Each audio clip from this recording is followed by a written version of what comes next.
Carson Mother effing Hocevar, ladies and gentlemen. Welcome back to Coop Radio. I am so excited. We have a loaded show here today for you. Loaded podcast, loaded whatever. My God. What a weekend of racing at Talladega. What a week of news that we have a crap ton of stuff to get to. Don't be surprised if this is a long one. I'll try to get through it pretty quickly, but I have to start with this. Carson Hocevar. Oh, my Lord. It's already been talked about so much in such a short amount of time. Everybody's a Carson fan now all of a sudden. You notice that?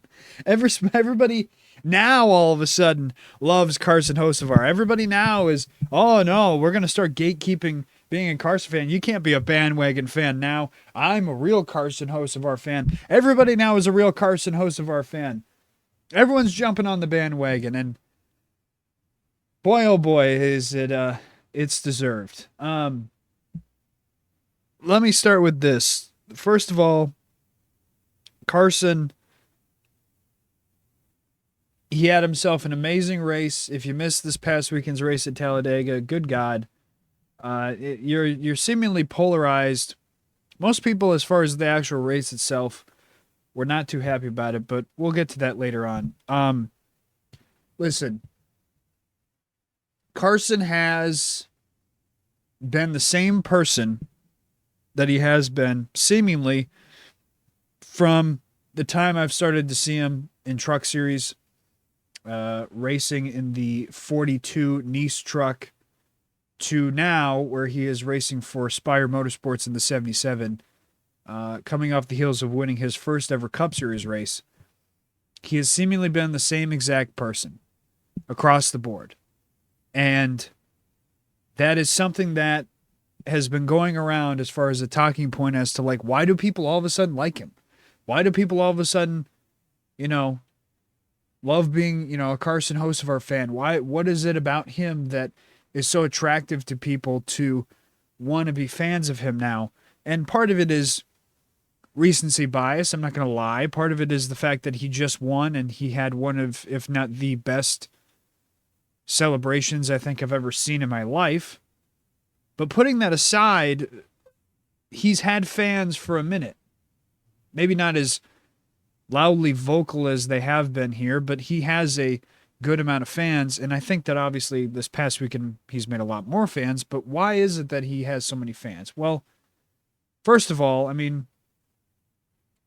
it has been already said multiple times, but I'll reiterate it here.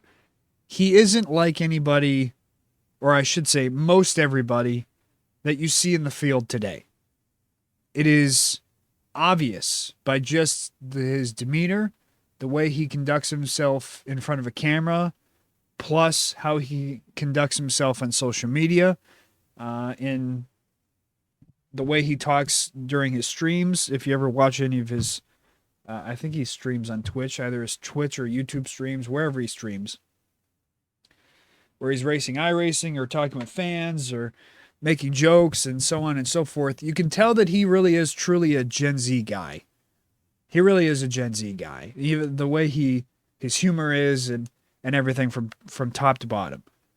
But that, plus with the fact that he is truly an authentic fan of the sport, and it comes across in the way that he acts, in the way that he talks, in the way that he presents himself. He doesn't come across as the other 95% of drivers within the series who, once they get their million and some change that they get paid every year, they all of a sudden close themselves off to everybody. I understand, and I've said this on past shows already, I understand that in the current climate of the sport, of how woke it is and how you're not allowed to really be very vocal and make jokes and really be yourself in a lot of different ways.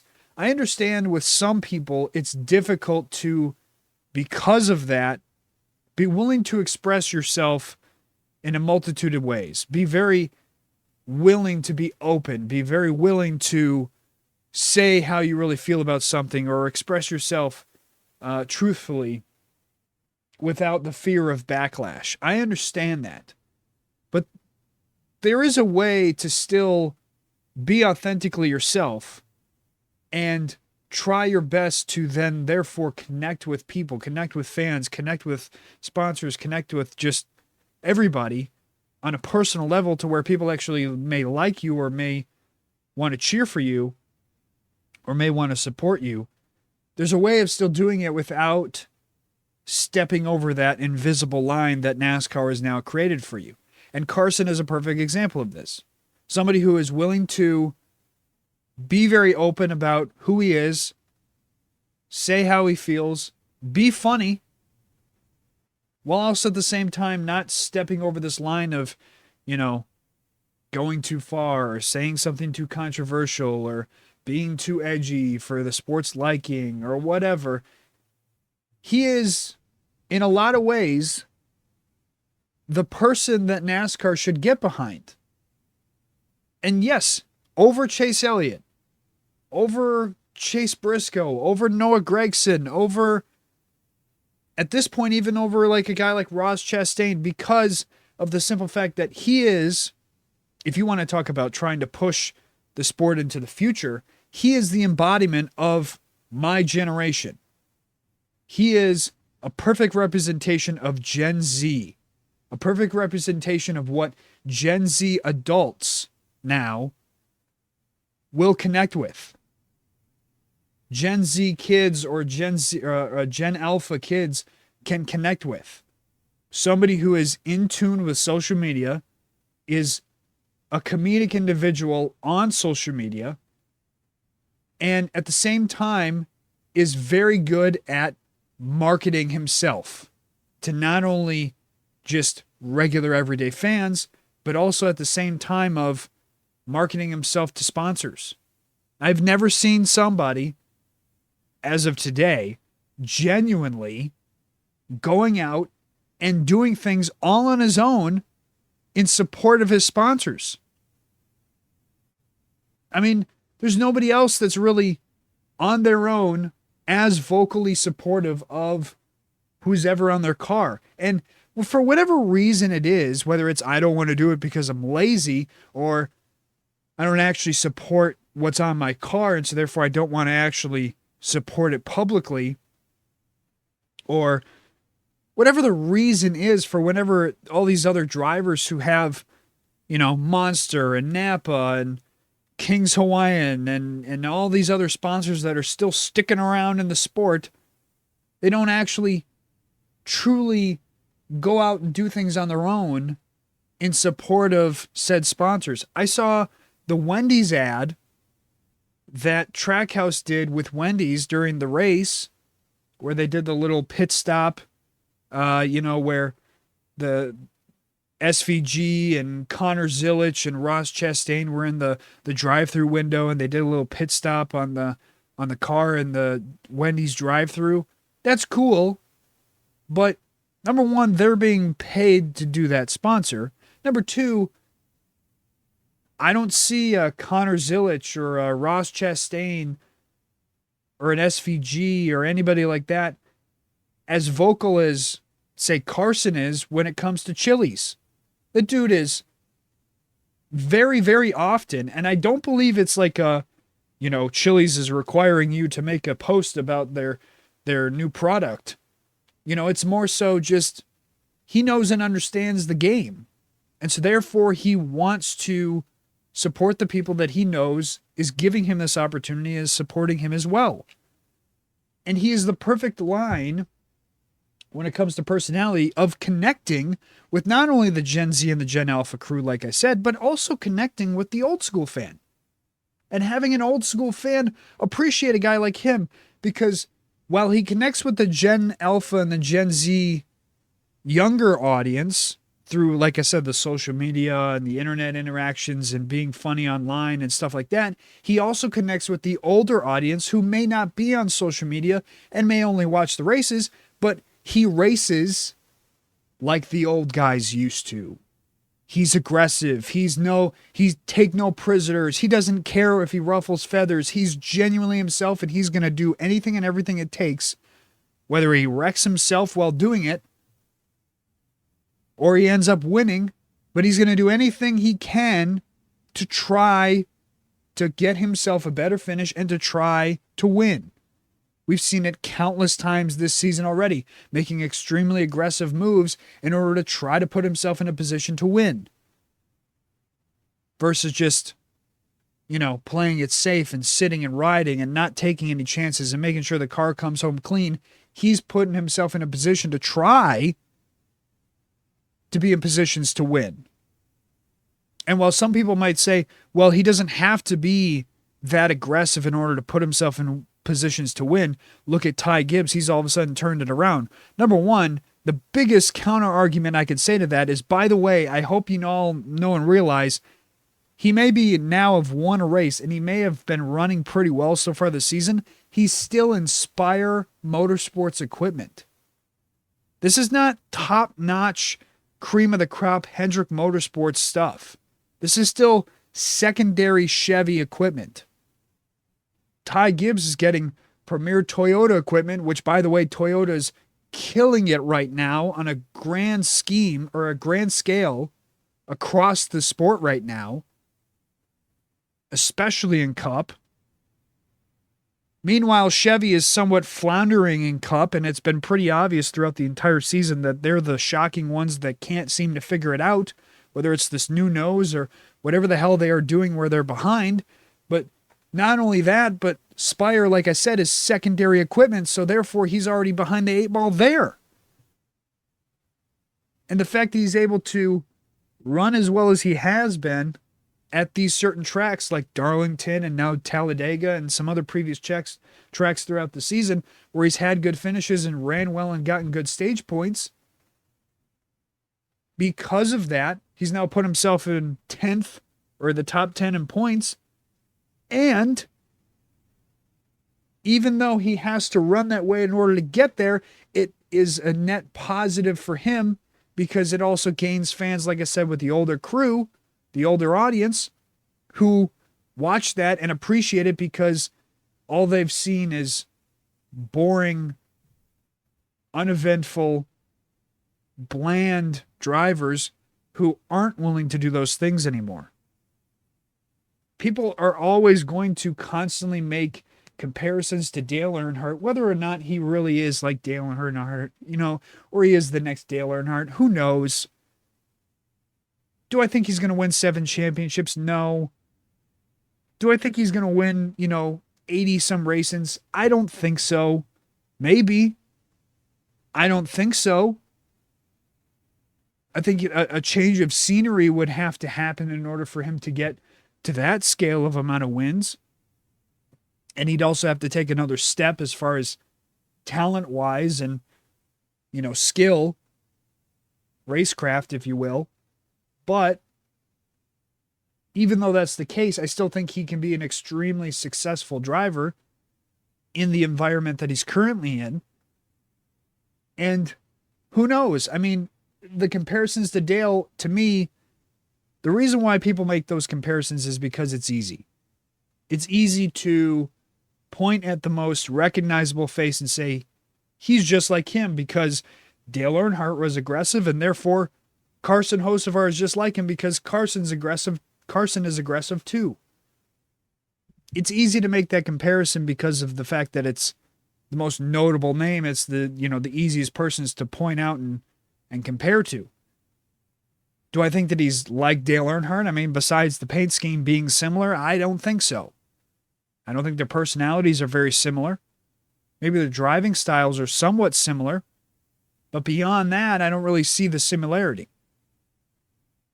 Now, if you were to say, can he be the next Dale Earnhardt in the sense of the next face of the sport?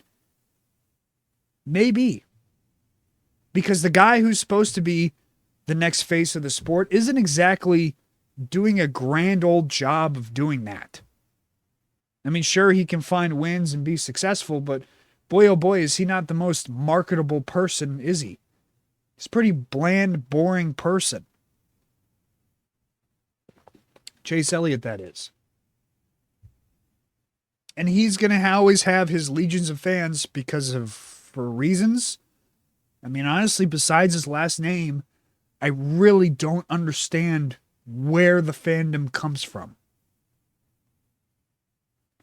Carson, on the other hand, it makes complete sense. And this is all my viewpoint even before this weekend. This is why I said if you go back and listen to the Don't Listen to Him Carson episode that I did how many ever weeks ago, where he was being criticized for the way that he ran and the aggressiveness that he showed. And by the way, probably all these same people that are now all of a sudden fans of him were probably the same people who sat there for how long bashing him for his aggressiveness. But now, because it's resulted in one of the coolest moments that NASCAR has seen in the past 20 years, all of a sudden now we're all fans of him. Now all of a sudden it's just excused. Now all of a sudden I didn't say those things. I didn't hold that opinion. Well, I have the receipts when it comes to my opinion, and my opinion has been steadfast. Like I said, I haven't wanted him to change a minute. Look at what happened to Ross. Ross was one of the most highly popular people for a hot minute there, and a lot of it had to do with the fact of how aggressive he was on track and the willingness to take chances that others weren't and try to put himself in a position to win. And it made countless enemies across the board with all of his peers. He's too aggressive. He's taking too many chances. And all it really was the fact that he was screwing up their race. He was screwing up what was supposed to happen for them, because I'm in premier equipment and I'm one of the top drivers, so you need to get out of my way.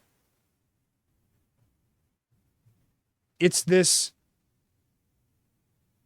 ego, self-righteous, I don't even know what you want to call it. I mean, it's this, the word is slipping me, but privileged. It's this privileged viewpoint that all these high-end guys who are in premier equipment are being told, by the way, by the people that they work with, that you're one of the top guys because you're here, and so therefore you're up here and everybody else is down here. And so that's why these guys have these inflated egos, because they're being fed that. Carson, on the other hand, doesn't seemingly have that ego. You heard it in the emotion from his post-race interview and his radio chatter right after the race. He's just happy to be there. It's a dream come true for him. Something that most people never get to do. Win a race in the Cup Series. Trust me, go look at that list. It's shorter than you think. Over 75 years of NASCAR racing.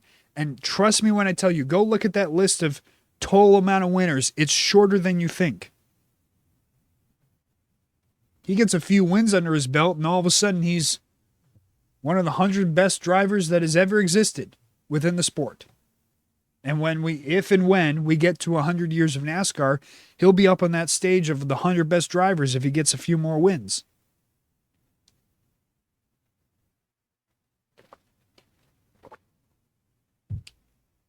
My point being in all of this is that I'm so happy.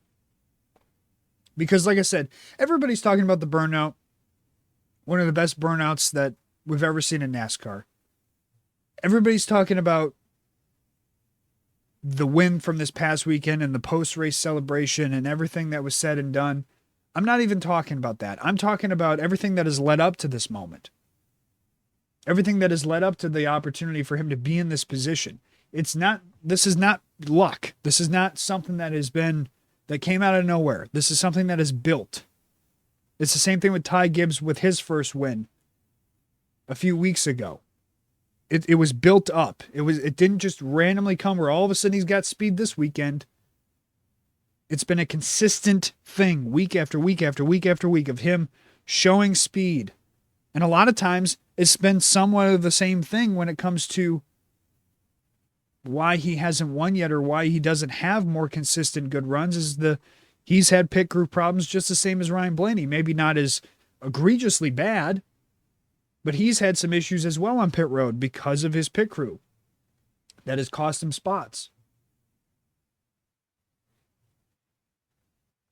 All of this to say, this weekend, in a grander scale,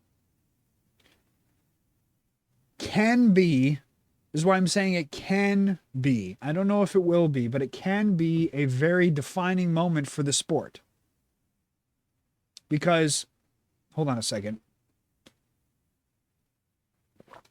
Because before Carson won at Talladega, I was going to come on to this show here, and I was going to discuss a YouTube video that I watched this past week that I think that every single NASCAR fan, every single NASCAR executive, everybody that is somewhat associated within NASCAR,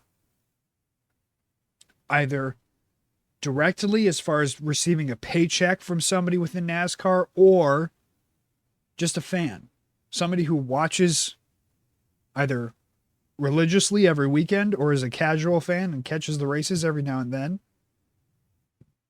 But if you're associated within the sport, I think that you should be required to watch this video. The video is titled "The Most Chaotic NASCAR Driver," if I'm getting that correctly. I'm double checking here so I can actually say it correctly. But this video, yes, NASCAR's Most Chaotic Driver is the title. It's up to, I assume probably everybody that's watching my podcast has already probably watched it or listened to it. But for anybody in the future who catches this at a later date, you need to watch this. There's a video made by Emp Lemon, who, for anybody who doesn't know who he is, I highly suggest that you subscribe to him and you go watch all of his previous NASCAR videos. He's done an amazing job with other previous NASCAR videos that he's made.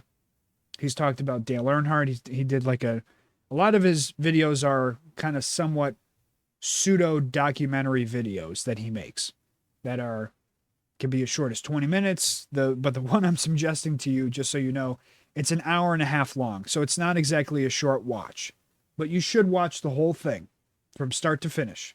Funny enough, it is not solely about, the state of NASCAR itself. And it's not solely about, the NASCAR's Most Chaotic Driver, who, spoiler alert, the topic of that is Austin Dillon.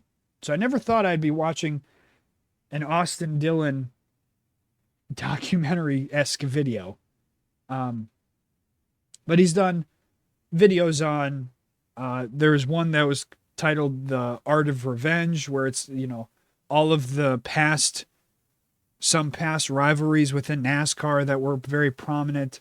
Like I said, he did one on Dale Earnhardt, years and years ago, which has a huge amount of views. And to me, I don't think I'm underselling this. I mean, Dale Earnhardt, out of anybody, has had movies made about him. He's had about 100 different documentaries made about him, either by, people like Netflix and Fox and NBC and ESPN and, every single major television corporation that you can think of has probably made a Dale Earnhardt documentary of some kind. There was the most recent one on Amazon Prime, which was slated as being one of the best. If you want me to be honest, I think the best specific Dale Earnhardt documentary that I've watched is Emp Lemon's video on Dale Earnhardt. So I highly suggest that if you have not seen that video, search it up. That video title is "There Will Never Ever Be Another Driver Like Dale Earnhardt." I highly suggest that you go watch that. But I was going to come on here and I was going to talk about that video that I watched, the NASCAR's Most Chaotic Driver, where it talked about not only Austin Dillon, but it talked about the NASCAR playoff system. and how in so many different ways it has tarnished the sport beyond repair. And my fear, and this is where I'm circling it back to Carson, my fear is that after watching that video, it hit me like a ton of bricks of the people that run this sport. They really don't understand the damage that they have done. And maybe even me, I myself, to a degree, don't even realize the damage that they have done to this sport that I love. I kind of brush it under the rug and kind of forget about it after a certain amount of time because, just time goes on and you kind of, other things pop into your mind and you don't really obviously think about the existential dread of something that you love going away or the possibility of it, really changing and going in a bad direction that can't be fixed, and that you see the light at the end of the tunnel for NASCAR and it's slowly approaching, and that light is the signifier of it being over, it ending. But this video that I watched was a nice reminder of they don't realize the damage that they've done. They don't realize how bad things are. I had mentioned a few weeks ago about how, the ratings within the sport are, we're at an all-time low at the Bristol race this past a couple weeks ago, where the Bristol race from 2016 was upwards of 3.6 million people, and the Bristol race from a couple weeks ago was below 2 million as far as viewership. And listen, there's no excuse for it, because at the end of the day, this is a much older demographic of audience who are mostly cable users still. They aren't streamers. They don't really use Netflix or Amazon Prime or whatever, Hulu, to watch things. Most boomers, which are the main demographic of NASCAR fans nowadays, are still cable users, because that's all they've ever known, and it's all they know how to use. They're still paying $300 some for cable every month because it's just what they're used to, and they don't want to change it.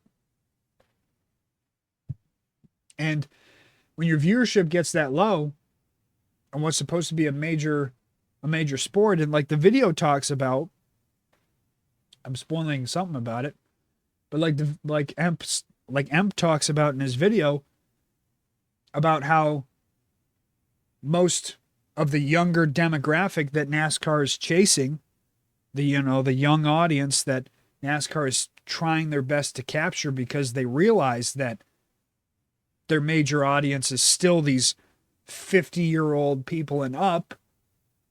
They have to try, if they're going to survive, capture the audience of the people like my age and younger, the 18 to 35 demo that everybody is chasing. They're trying their best to capture more of that 18 to 35 demo, and yet they can't seem to find it. That's another reason why the playoffs was such a major thing that, NASCAR executives and NASCAR team owners and such were so hesitant to go away from, is because of the fact that they're being fed this information that, everything needs to be quicker. Everything needs to be 30 seconds or less. It needs to be a soundbite in order to try to capture somebody's attention. And if anything more than that, you just lose them and they'll move on to something else. And so that's why the hesitancy of the playoffs and getting rid of the playoffs has taken so long. This is getting off track here a bit, but it's summing up my point a little bit more. My point mainly is, maybe, just maybe, after I had watched that video and I thought to myself, good God, this sport is in a downward spiral. It's in a downward spiral. It's slowly just descending down to the ground, and it's just, there's no saving it. People like Carson are our only hopes. People like him are the only hope of actually attracting a new young audience, because I'm sorry, I know y'all love Christopher Bell, or you love Kyle Larson, or you love Chase Briscoe, or John Hunter Nemechek, or Ty Gibbs, or, any other young guy who's going to be here for the next 10, 15 years, younger guy, who's going to be a mainstay in the sport. They are not capturing people's attention. They never have, and they never will. They need a serious personality change in order to try to get people to want to pay attention to them and want to like them. There's a reason why the sport is willing to accept a guy like Cletus McFarland into O'Reilly Series races and as many ARCA races as he's willing to do, because they know and understand that if Cletus shows up, there's a lot more people that are willing to watch and a lot more people that are willing to pay a ticket because they're a fan of him. If he doesn't show up, I guarantee you that number of viewership and ticket sales drops dramatically. Maybe not so much in the O'Reilly Series, because the O'Reilly Series has its already mainstay amount of fans that watch every Saturday that they're on. But the ARCA races, yeah. I mean, ARCA's, you hear anybody talk about ARCA within the sport right now, they're talking like the thing is on its last leg, like it's just dead. Like there's nothing left of it. And to be honest, you can just see it. Just watch an ARCA race. I mean, it looks dead. The amount of competitive cars that show up every week is slim to none. There's a reason why we have the races that we have in a lot of the ARCA races, where it's one guy leads 99 to 100% of the laps and no one can even make it close. Everyone else is out there just running laps, paying for the ride that they get. And so people like Carson are more important to this sport than I don't even think you even know. Because if we snuff out those types of drivers, if we snuff out those types of personalities and we try to shut them down and turn them into what Ross Chastain has turned into, it's just another what if. What if Carson won more races and, kept his aggressiveness up? What if he didn't get snuffed out by the peer pressure of the people around him and changed his personality and changed the way he drove? I mean, that's Ross Chastain now. And it's sad to see, because I was such a fan of Ross. I was such a fan of somebody who was willing to show up and be selfish for the right reasons. Not selfish in the sense of I'm doing this for only me, but being selfish in the sense of I'm doing this for my team. Because there's a difference. A lot of the guys that show up now that you see in the Cup field and even the O'Reilly field and even the truck field, a lot of the guys that you see in those respective series that are, selfish and drive aggressively and are willing to rough other people up, they don't do it for their team. They do it for themselves. You can't convince me otherwise that a guy like Joey Logano or Denny Hamlin who go out and rough other people up within the race and then throw their hands up like, I'm just doing what I got to do. You can't convince me that they're not doing it for just themselves. I'd be hard-pressed to believe if any of those two fuckers even knew a goddamn single person's name on their own team. Does Denny Hamlin even know who his Jackman's name is? Does Logano even know who his front tire changer's name is? I wouldn't be surprised if he doesn't. Because the selfishness within those guys and others is so glaringly obvious that it is hard to be a fan of them. You can see it painted all over their faces. They are privileged beyond belief because of the environment that they have been in for so long. And it's almost like they don't appreciate it anymore in a lot of ways. They take it for granted. And they're not the only ones. There's a lot of people within that field that take their opportunities for granted. And it is so obvious that a guy like Carson, case in point this past weekend, does not take this for granted. And if you're not blind, deaf, and stupid, then you can see the difference. And that is why he got cheered. That is why he has so many more fans now. That is why his fandom has grown over the last how many months to how many, year plus since he joined the Cup Series. Because he drives and has drove differently than everyone else. And he stands out because he's the last of a dying breed. He is the last of a dying breed from a bygone era of the sport when we were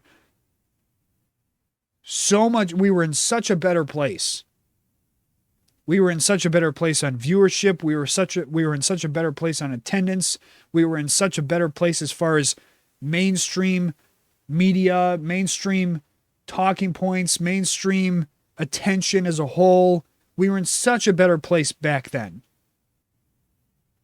The names that you saw race every week were actual household names versus nowadays you ask a random person on who's driving the 41 car. They don't even know who the fuck that is. They barely even know who's driving the 22.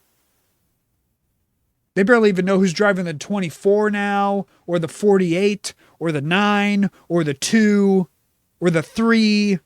They barely even know who these people are. Where 20 plus years ago, if you asked who drove the 2 car, everybody knew. If you asked who drove the 3 car, everybody knew. If you asked who drove the 24 car, everybody knew. If you asked who drove the 9, everybody knew. That doesn't exist anymore. All these guys that are in the field that get paid millions of dollars to do it, congratulations. Yes, you are athletes. Despite what Stephen A. Smith says, you are athletes. But you're definitely not popular. You're a very niche athlete that only a few amount of people even know exist. And hey, maybe that's good for you in your personal life because you're not mauled when you're walking down the street and you're allowed to live a somewhat normal life most of the time because not a lot of people know who you are. But it's not great for the sport that you're involved in because who's to say that you not helping build up the sport and leave it in a better place than you left it isn't going to kill it in the next 20, 30, 40 years. And I'm being generous by saying that long. It could only be 15, 10.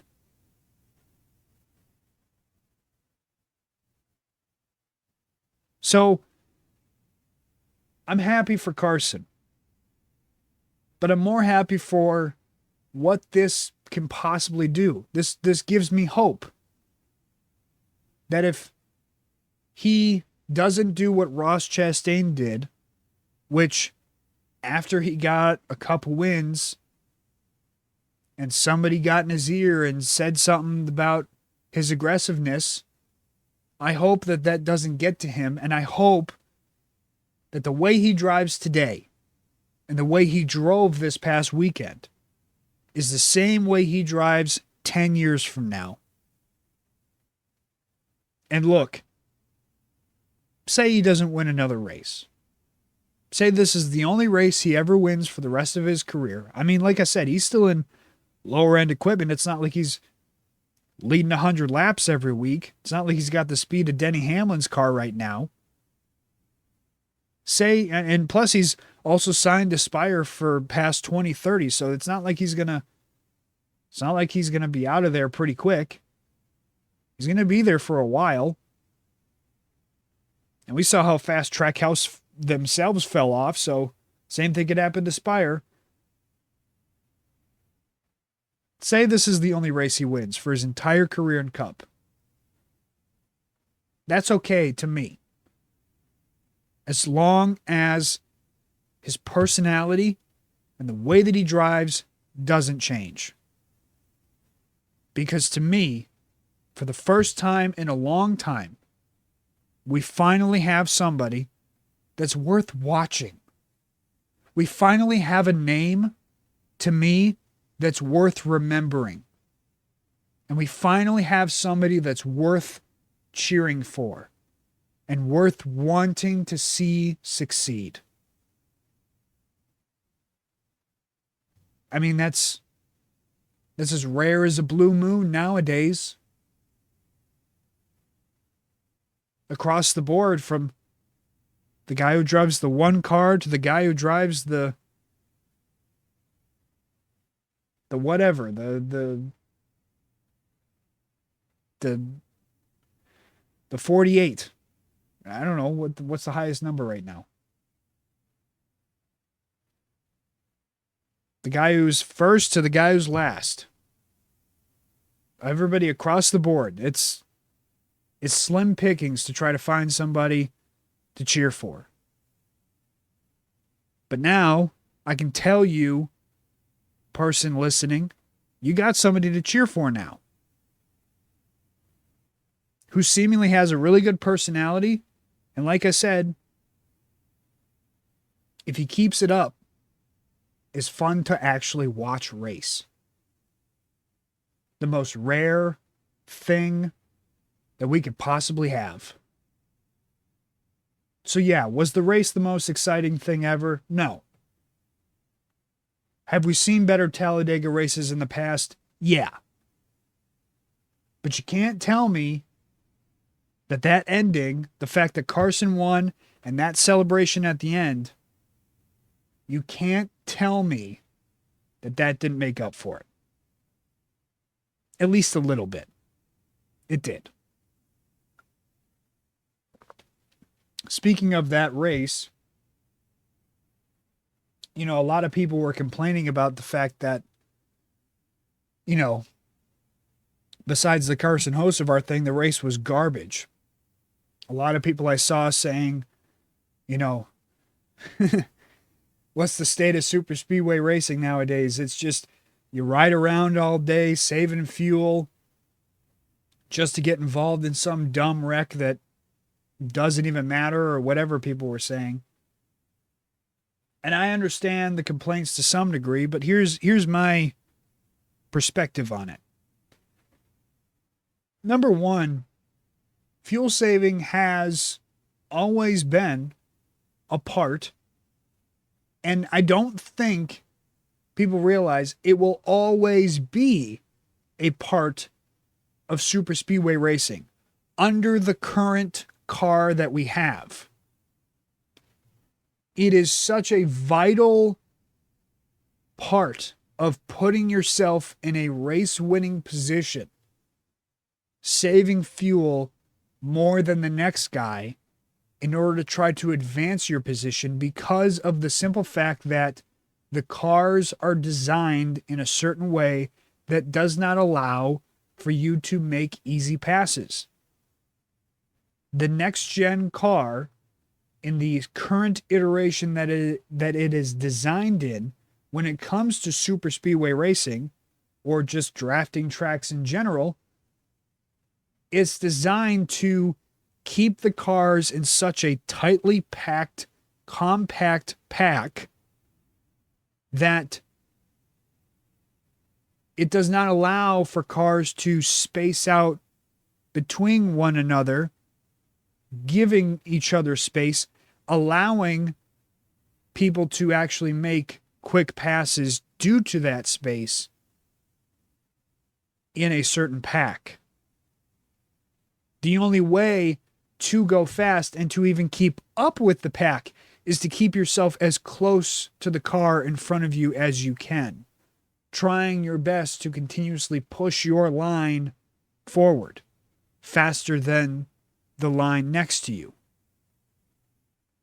And so because of that, it is hard, you yourself sitting 25th on the inside line, knowing that even if I were to attempt to jump to the outside line or try to make a third line, attempting to try to make passes is only inevitably going to put yourself in a position where you're going to go from 25th to back of the pack and possibly lose the pack itself and possibly lose the draft.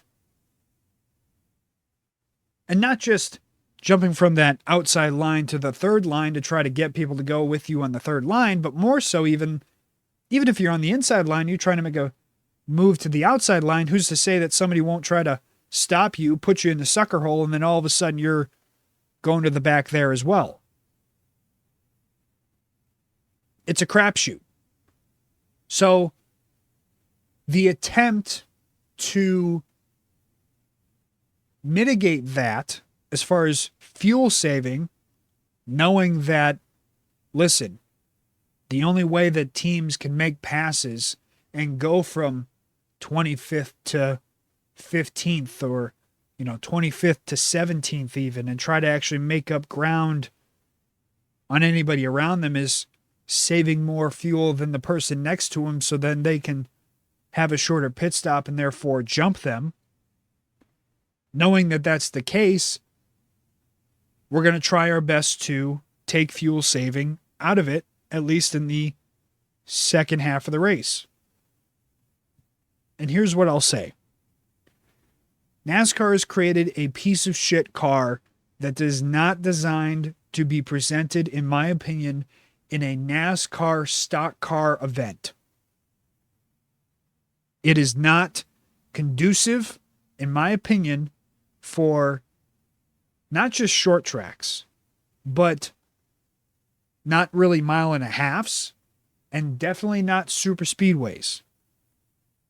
Mostly the car in its design, because it is mostly like a sports car, its design is almost intended to be a road course car, and yet somehow the road course product that we've watched has also gotten worse from the previous iteration of the Gen 6 car, where seemingly across the board, if you look at all of the past Watkins Glen and Sonoma races, that the Gen 6 car and even the Charlotte road course or the Roval, even if you look at all those past races, the Gen 6 car, the product that it gave us was more entertaining than we've now seen with the Gen 7 car. And that's even taking away the times, where SVG shows up and just destroys the field. I'm not even talking about that. I'm talking about even before SVG. The product that we saw on road courses was even worse than the previous generation. So across the board, this car has been worse. Knowing that, and knowing that NASCAR can't seemingly for some reason make a change on the car that actually works and really gives us a lot up front as far as more beneficial, enjoying races to watch. Knowing that, whether it's out of stubbornness over the fact that they don't want to admit that they made a mistake, that they made a garbage car, or it's the fact that they are too afraid of making those changes, they're instead going to just go with the safe option of changing the rules, changing the stage lengths, because that's the easiest thing that they can try to do right off the bat in the hopes that that just fixes it. Even though, in a lot of people's eyes, it didn't fix it. And yes, if your intention was to take out fuel strategy from the race. It didn't, in the grand scheme of things. But what I'm willing to give them the benefit of the doubt on is I'm okay with chalking up the first 90 some laps, knowing that these guys are all just going to run around half throttle and try their best to save as much fuel as they can for the first 90 laps in the hopes that they can position themselves better for stages 2 and 3, where the fuel saving doesn't matter. So that's why, to me, I'm okay with the attempt at changing the stage breaks. Now, I think that what they will do is, because it sounded like Steve O'Donnell was pretty happy with the race. If Carson didn't win and we didn't get that great celebration at the end, I think if Steve O'Donnell were to go out and say, oh, yes, we're so happy with how the race went, I think a lot more people would be critical of him. But because of Carson's victory and his, great post-race celebration, it put a sugar coat over a somewhat mediocre cake that NASCAR presented us. And so therefore, he's not being criticized as much for, yet again, somewhat of a pretty meh product as far as super speedway racing goes. And the thing is that there will be no fix for this. It's the same thing with short track racing. There will be no fix for this, because the only fix is they have to fix the car itself. And when we mean fix the car itself, it goes to narrowing the width of the tires. It goes to taking away downforce. It almost goes to like a level of just redesigning the whole fucking car is really what they should do. But they won't, at least for another few years, until they've decided to do something else extremely stupid and make another car that's even worse than the Gen 7 car, where we'll be sitting here begging for the days of the Gen 7 car again, because they will have put an even worse product out there. Trust me, they'll find a way.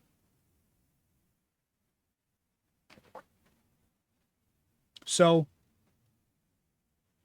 you can sit there and you can complain about the fact that the super speedway racing isn't very good. And I'm not going to disagree with you at all. I 1000% agree with you. But that said, it doesn't change the fact that this is what we've got. It's not great, but putting a Band-Aid over like a flesh-eating wound is not going to fix it. It's still, the Band-Aid isn't going to do anything. So I'm not saying we have to sit here and accept what we're given and just eat it and not say anything. But what I will say is, don't go into these super speedway races that have the changed stage breaks with the expectation that it's now all of a sudden going to be better. That the racing is now all of a sudden going to be perfect. It's going to be back to the days of normal pack racing, where you got to see guys actually be able to make runs pretty quickly. This car just doesn't allow it. It never has, and it never will. This is the product that we have for the foreseeable future, and I'm talking years. So when we go to Daytona again here in the summer, and we go back to Talladega during the chase, it's going to be the same thing. When we go to Atlanta again sometime in the schedule down the line, it will be the same thing.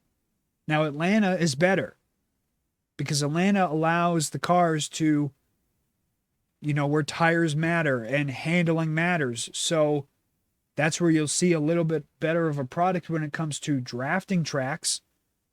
But when it comes to Talladega and Daytona, it's the same thing. It's not going to change. So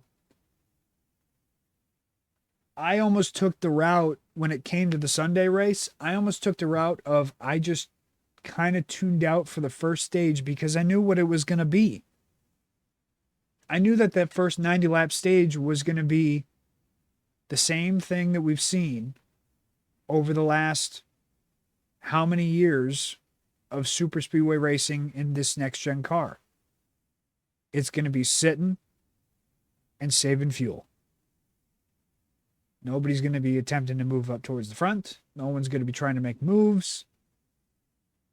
Everyone's just going to be sitting, just waiting, trying their best to save more fuel than the guys around them so that they can shortcut them on pit road. That's it. So I'd almost say if you want my suggestion, just don't watch the first stage. Seriously, don't watch the first stage. What's the point?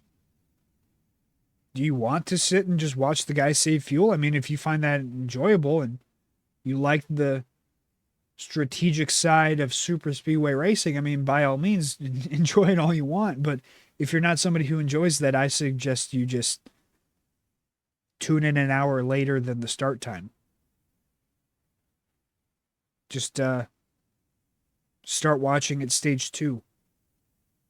Because maybe if they see that, maybe if NASCAR sees the impressively low viewership for the first stage, maybe they'll have to also reconsider some things, and maybe they'll consider really changing some things on this next gen car.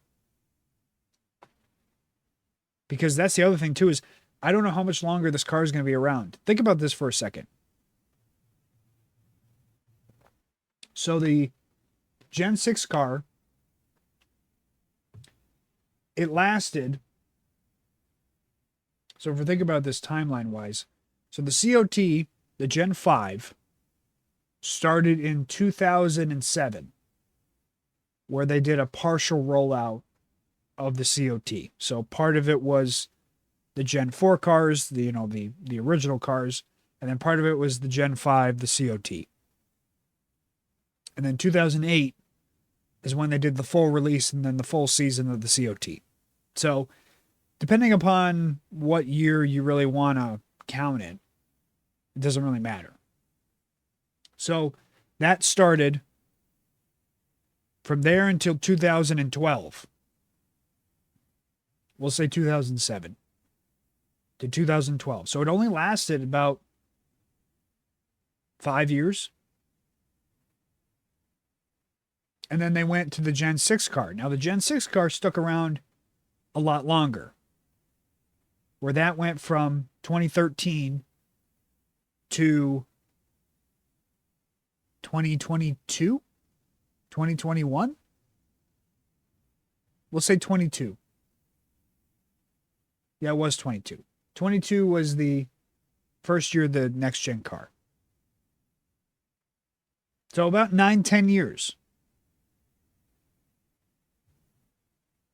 We're already 5 years in now. 4 years. 4 years in to the next gen car. So if the math is correct, we have another 6 years of this car and this type of racing until we would get to 2032. Now, will they go till 2032 with the next gen car? Will they go longer?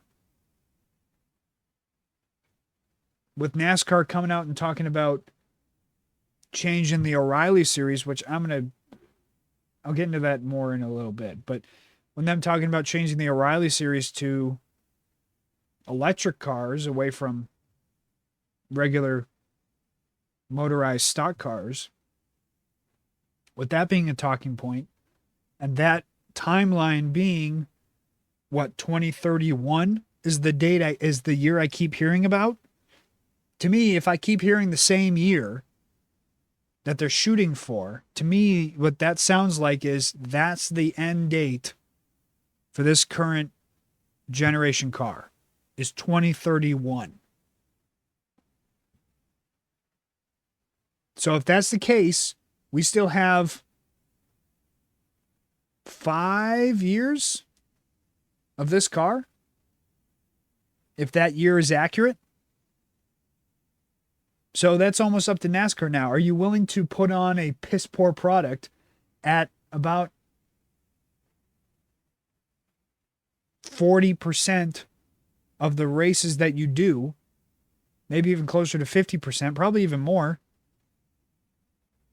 Are you willing to put on a piss poor product at all of those tracks for that long? Or in those 5 years, are you willing to actually finally try to make a huge swing and really change these cars?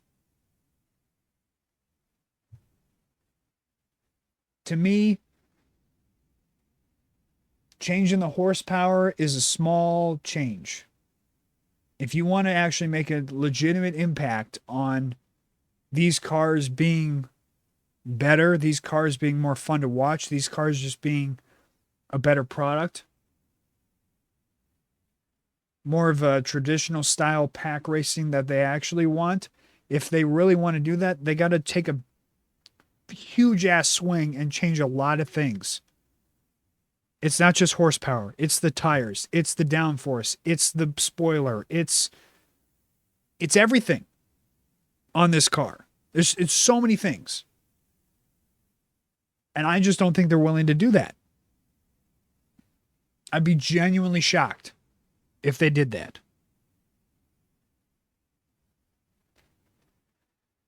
Speaking of the O'Reilly series, I watched this race. I watched it this past weekend. Now, I watched it on replay. I wasn't able to catch it on the actual Saturday that it happened, but it was another reminder as to why everybody talks about the O'Reilly series as the best series in the sport. And look, I could sit here and I could praise the race that we saw this past weekend at Talladega. I could sit here and I don't want to shortchange Corey Day here.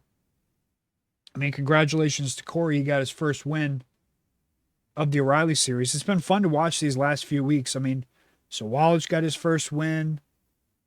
Taylor Gray got his first win. Corey Day gets his first win. A lot of new faces getting victories in the O'Reilly series. It's making the series a lot more interesting if it wasn't already interesting. It's making it a lot more interesting. But I want to touch on something else over what happened this past weekend because it needs to be addressed. There was a report about a week ago at this point. Of course, it came out after I released last week's podcast, or I would have talked about it last week, where NASCAR Executive Vice President John Probst came out and had this to say, talking about the O'Reilly series. He says, quote, long term, if you see it as we do have that CUV body that we developed for our electric vehicle. I'm not sitting here saying today we're breaking news, it's going to CUV, talking about the O'Reilly series. But these are the things that are on the roadmap to consider. So you'd have a truck, a CUV, and a Cup. That's three very different bodies that are relevant for our OEMs today to create that brand identity for each series. This tweet by Adam Stern, he said, John Probst says CUV could give the O'Reilly series clear identity. He says, quote, if you look at the brand identity of those three, the O'Reilly series struggles a bit just from the car perspective. And you see it a lot because we refer to it often as whoever the entitled sponsor is.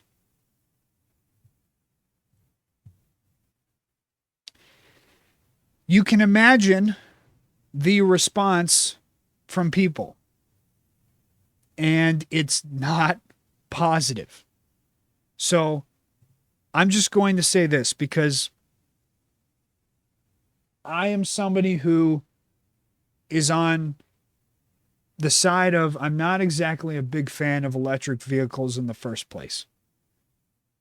When Tesla blew up and became the conglomerate that it is now, I always held the opinion that, to me, electric vehicles have always felt like a toy. It has never felt like a vehicle of use. Because at the end of the day, vehicles are for a use. They are a tool. You might not see it as a tool because some people, again, purchase vehicles as a toy, as a thing to keep in their garage or thing to go out and have fun with or whatever. But the actual use, the actual point of a vehicle is as a tool. Whether it is to haul things from point A to point B or to just haul you from point A to point B, get you to work, get you to school, get you wherever.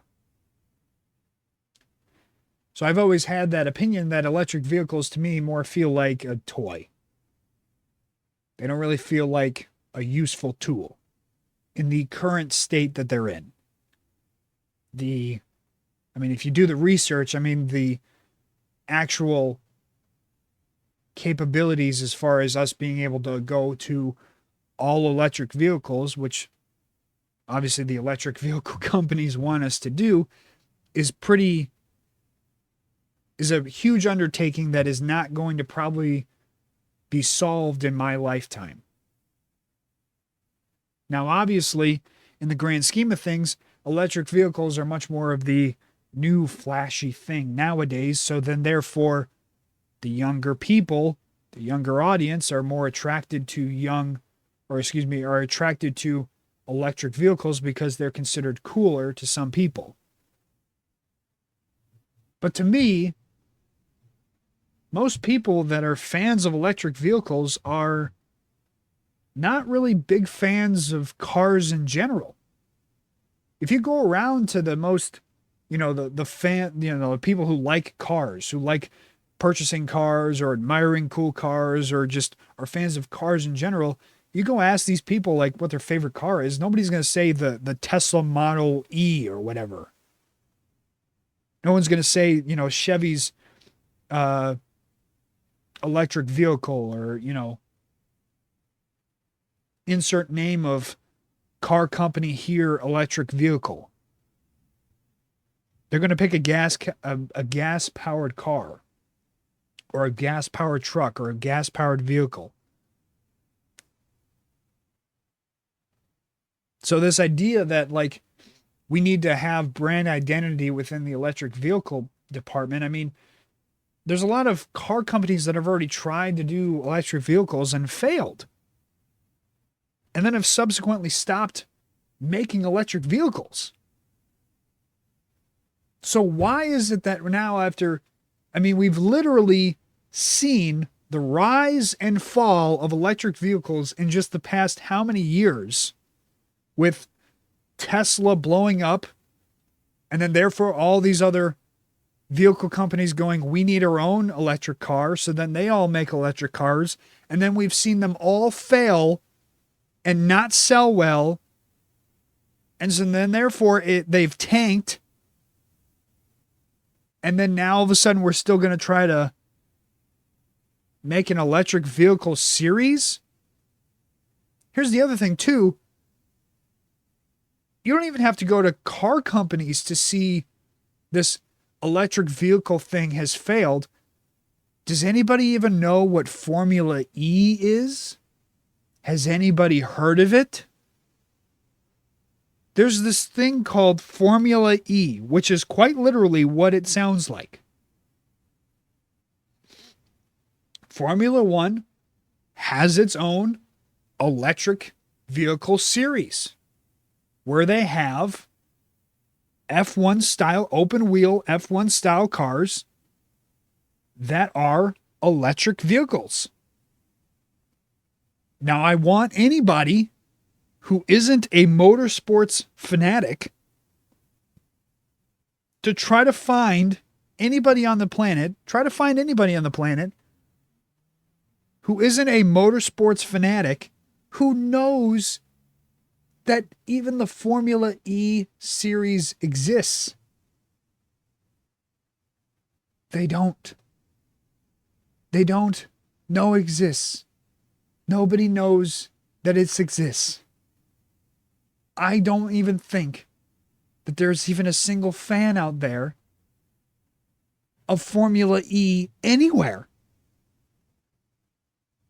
So you don't even have to go to like, oh, car companies have failed when it comes to selling electric vehicles. No. Your biggest motorsport competitor, Formula One, has already tried it and it hasn't worked.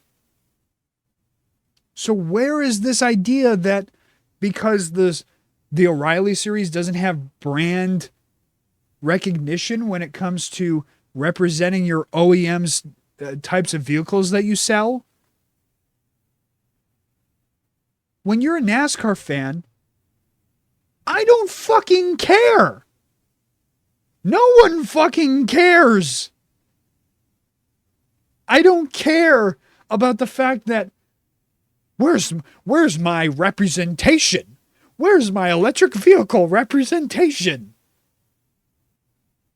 If the truck series didn't exist, I wouldn't be sitting here going, where's my truck's representation?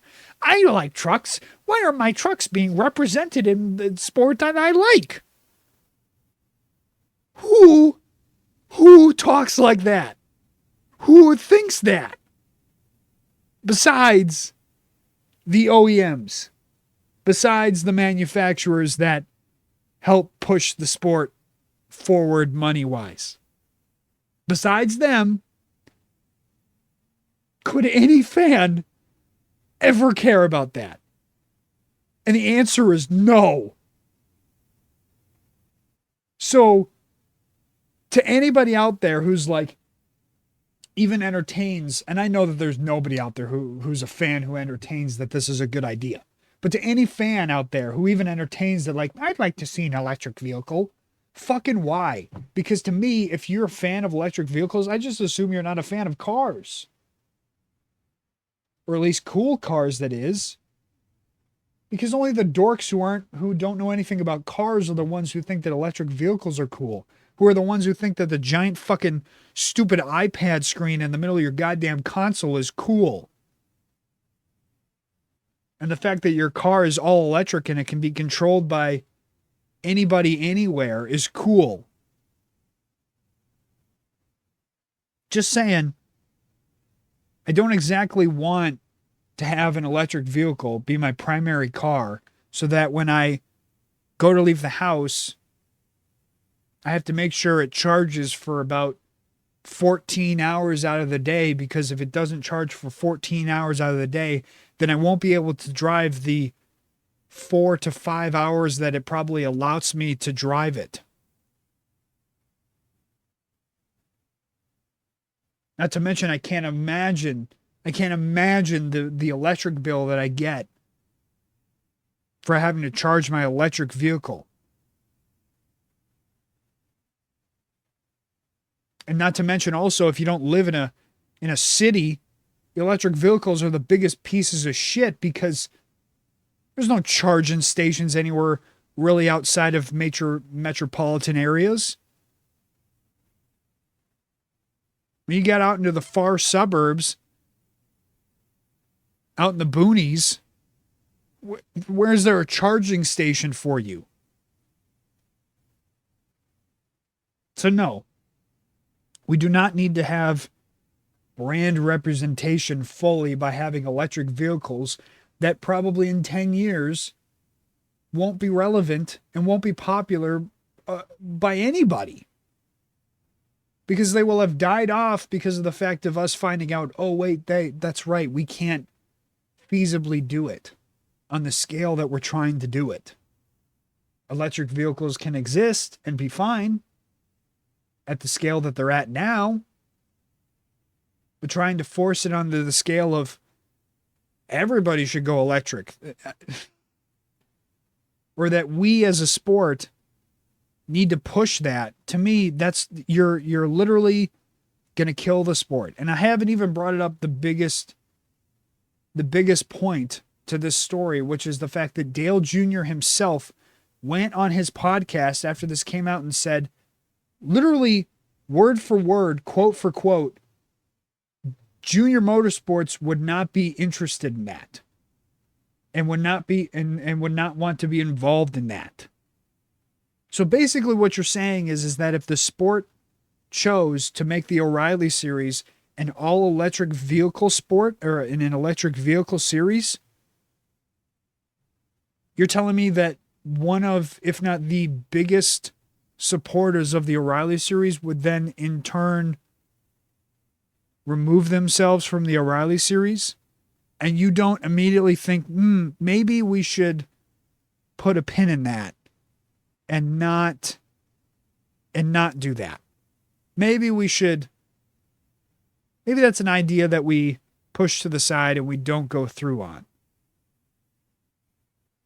Because look, I understand that there's some things within the sport that, okay, boomer kind of thing, where it's like, all right, we need to catch up with the times. I understand that with some things. But this, anybody with two eyes could see that this is a bad idea. It's a bad idea across the board. Formula One's already tried it, guys, and it didn't work. I don't even know if that thing is still in existence. And if it is, I don't know anybody who goes and watches and or is interested in it. I literally, listen, I watch NASCAR mostly. I'm a casual fan of F1. And most every other motorsports I passively will watch. I really only ever watch NHRA if it's on before or after a race or something NASCAR related on Fox. It's the same thing with Monster Jam. Like I said, I'm a casual viewer of F1. F1 is on Apple TV now, so I don't even have Apple TV, so I can't even really like watch it on just regular ESPN or something like that. So it's even harder to watch F1. On top of the fact that, like, I'm not a big IMSA fan. I really only watch, endurance races, even in parts during the 24 hour, the Daytona 24. I'm not a real big fan of Le Mans. I'm not, or motocross or MotoGP or Supercross or something like that. I'm always like a somewhat of a casual fan of, a lot of these other motorsports. But I think I could try to at least name one person who drives in any of these respective motorsports. I guarantee you, I know I would not know a single solitary person who drives in the Formula E series for F1. Like, I know for a guaranteed fact that I wouldn't know a single person. And it's not for a lack of, like, those drivers are so irrelevant. It's the fact that, like, I have no interest in even ever attempting to watch a single one of their races. Because it's just not something I'm interested in, nor do I want to watch or anything. That's not cool to me. That's not an interesting motorsport to watch. I watch F1 all day. I'll even catch F2 or F3 races if they were ever on. But Formula E, I have no interest in. And a lot of it, honestly, has to do with the fact that it's that E that's attached to it. It's not something that draws motorsport fans at all. Period. Anyways, moving on from there, there are some other small pieces of news. Obviously, the big news from this past week, Jim France stepped down from being NASCAR CEO, giving the opportunity to Steve O'Donnell to take his place. and Ben Kennedy now to become COO of NASCAR. Obviously, Jim France will still keep his place as chairman. This is another, to me, this is another one of those falling out moments from the case this past winter, the lawsuit case between NASCAR versus 2311 and Front Row Motorsports. That's how I view it. That being said, a lot of people are mostly within the sport. Some people are acting like this is a big deal. I really don't see that this is really anything.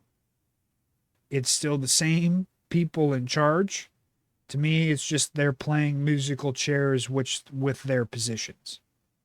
And honestly, I think it's more so just we need a new face to be the quote CEO of the sport, coming off the heels of all that happened this past off season and all the stuff that was said, and that's the reason why Steve Phelps isn't there anymore. To me, though, I'm not as excited for this as maybe some other people might be. Mostly, honestly, to do look, Steve O'Donnell is just a guy holding a position that, to me, I kind of don't really see it as he has really power and control. The France family is still the ones that are in control. They're still going to basically just tell him this is what we're doing, and he's going to go along with it. Ben Kennedy, that is also, he is a descendant from the France family. So he is still a part of the France family. But I know Junior has went out and said positive things about Ben Kennedy. I myself have no confidence in him being the COO of NASCAR, because this means, to me,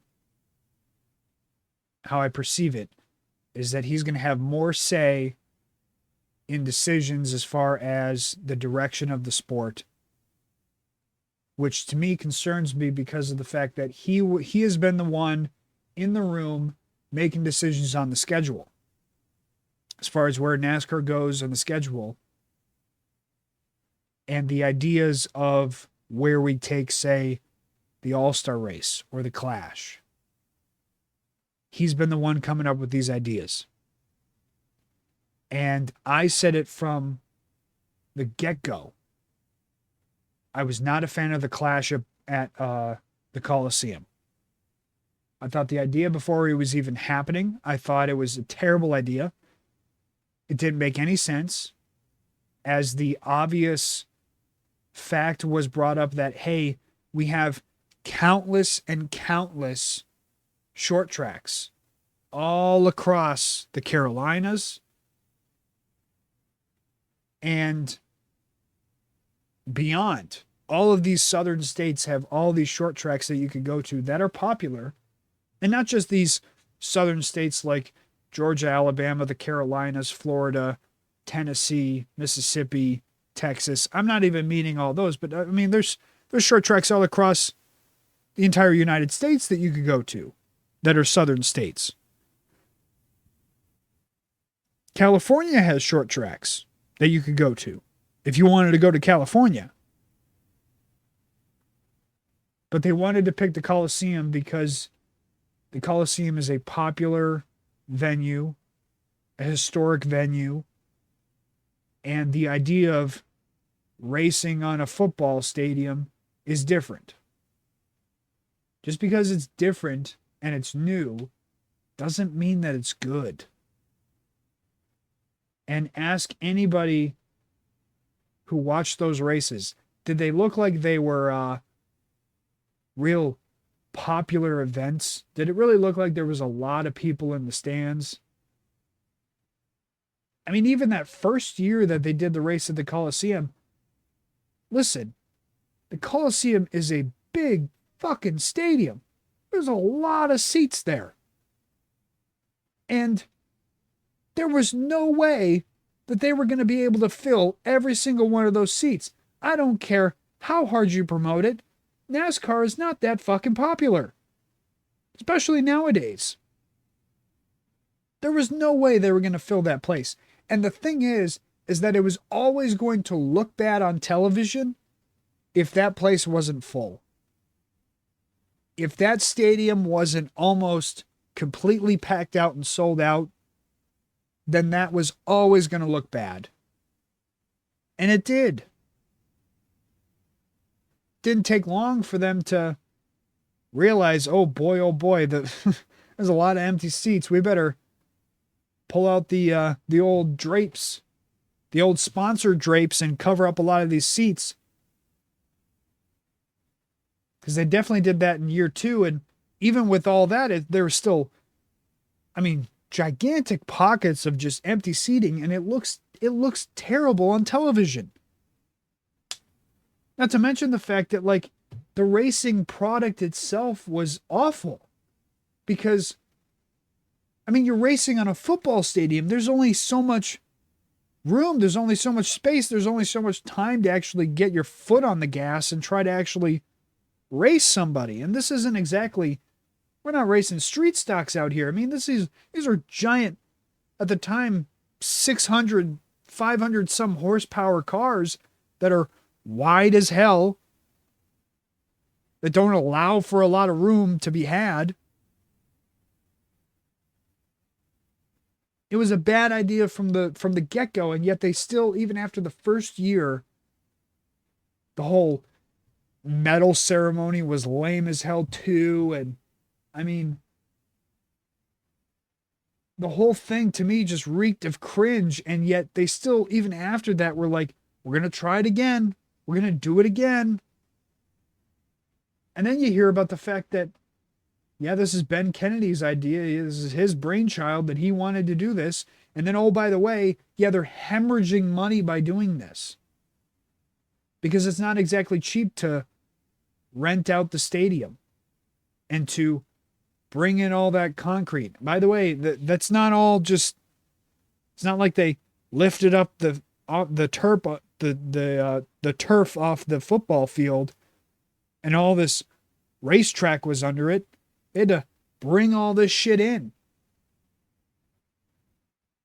Imagine how much money it takes to bring all the materials, and then the vehicles that it takes to bring the materials, and the manpower to drive the vehicles, and everything that goes into setting up a racetrack at a football stadium. I get it. Hey, people will be like, oh, kudos to him for trying. Yeah, well, I could tell you before you even put pen to paper to come up with plans as far as how you're going to do it. I could have told you right off the bat, this is fucking stupid. And this is not going to work. And it's a bad idea, and you're going to waste a ton of money for no reason. We got short tracks on top of short tracks out there that are fucking dying because they don't have enough funding and they don't have enough money behind them to keep them going. But yeah, us, the big giant NASCAR motorsport conglomerate that has millions of dollars behind it, yeah, let's pump money into something that's just going to go right down the toilet instead of something productive. Seriously, why not, if you wanted to do it at a short track for the Clash, and you don't for some reason want to just go back to Daytona and do the Clash at Daytona like we've been doing how many fucking years before? If you don't want to do that and you want to do it at a short track, then every year pick a new local short track that's out there. And instead of dumping all this money into nothing for a football stadium that, by the way, you just have to take all back and clean back up and then ship back to wherever you took it from. Instead of doing that, why not put money into the racing ecosystem and actually pick a short track every year? Say, they just did Bowman Gray. This year it's Bowman Gray. All right, well, we're going to take a bunch of money, invest it into Bowman Gray, try our best to, improve the seating, improve the track itself, improve the pit area, improve whatever, parking, giving back to the racing community somewhat, and then you forever leave an everlasting impression on the people who own Bowman Gray or the people who run Bowman Gray and the fans that go to that track every week that, wow, look at all this new stuff that we got because of NASCAR coming to town. They're going to beg for you to come back every year now. But next year you pick somebody new. You pick a new short track. All the while you're doing this, you're not only improving the fans as far as being NASCAR fans and wanting to see you come back, but you're also at the same time you're comparing numbers every year, since he's probably a very analytical guy, Ben Kennedy is, or somebody around there is a very analytical guy and only looks at the numbers. Probably what you could do is you could then gauge, okay, well, how many people showed up at this race from this year to this one, to this one, to this one, and gauge, okay, this market is a bit more popular. We got a lot more people to show up in this market versus this market.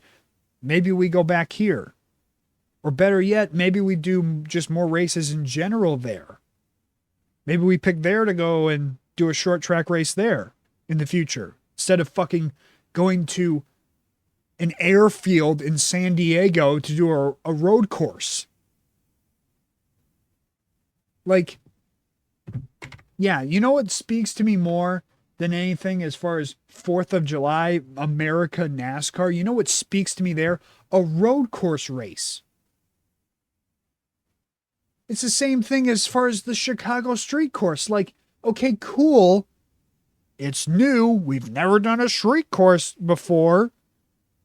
But congratulations. The same thing. You pumped all this fucking money into doing a road course race in Chicago. God knows how much money you had to spend to close down the roads and the security from people stealing shit because it's Chicago, and, you know, the countless money that you had to spend to, again, ship all this stuff in there to make sure it's safe to race on those roads and all this other stuff. And you could have just taken it and invested in something that would have actually stayed, that would have actually mattered, that would have actually been a good thing. But no, just pump money into some fucking useless thing that will be gone next week. It'll all be torn down next week and we'll all be for naught. This is why I don't have any confidence in Ben Kennedy being the guy running the show in the future, is because he's the one who has, hey, look, I will never bank on anybody for having huge, great, bright ideas, like new creative things to bring to the table. That's a good thing. But there is a line where, okay, that's a cool idea. In theory, like if we were in fantasy land where money wasn't an issue and the sport wasn't low on viewership and low on attendance, so therefore we can't exactly just be, frugal with our money, and maybe we should kind of hold some of that close to the chest. Funny enough, you can be frugal with doing these events, but you can't be frugal with giving money to the teams. It's funny how that works. But for some reason, in this state of the sport, you have no problem in just throwing money down the toilet in these projects that even on paper don't seem like they would work. Like, I'm not exactly going to be like, yay, gun-ho for this guy, because this is probably the same guy who will back John Probst and go, yeah, we got to change that O'Reilly series to an electric vehicle because there's something new. It's something different. It's a new innovative idea that we haven't tried before, so let's do it.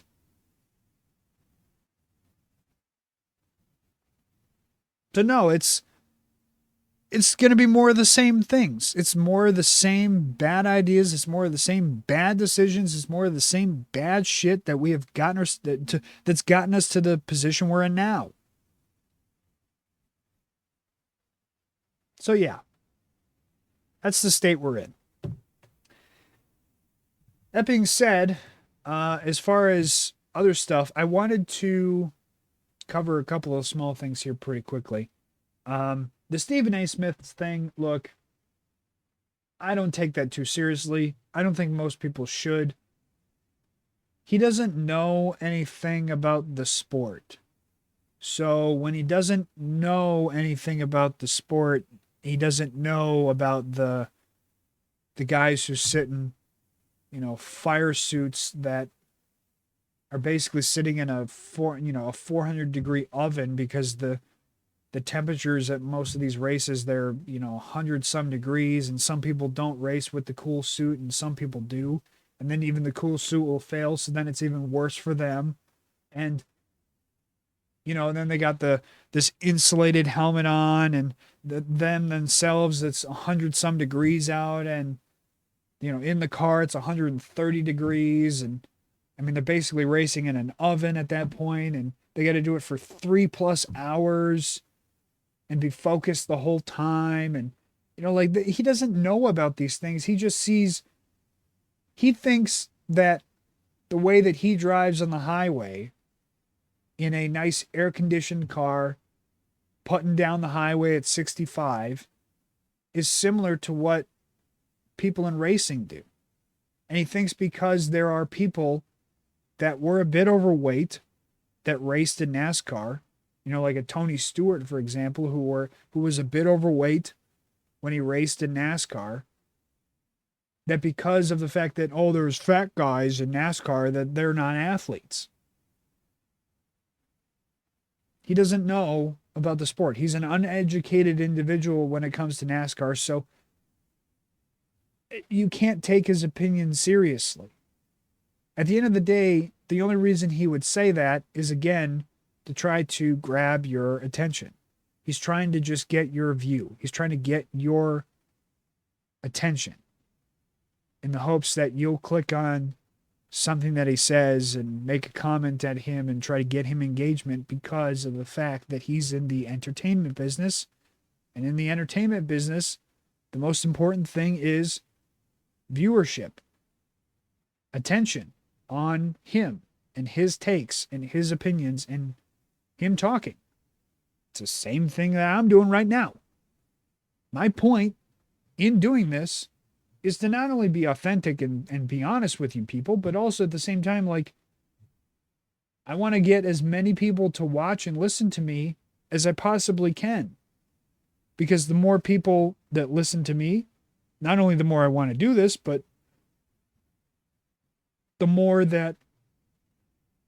chance I have at maybe making money at this one day. I mean, at the end of the day, why am I out here talking if I don't want thousands of people to one day listen to me? What's the point of me doing this? Am I just shouting into the ether for no reason? No.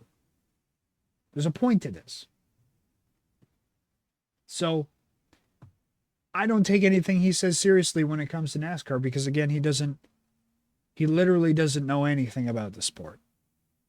He literally knows nothing about NASCAR itself.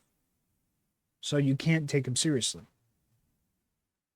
As far as some other stuff, I was going to talk about the whole there not being a whole lot of cautions thing. I will just say this.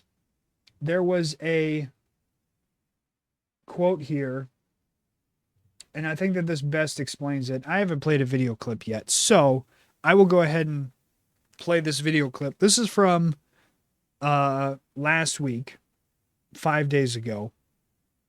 There was a small talking point this past week as well about there being a lack of cautions.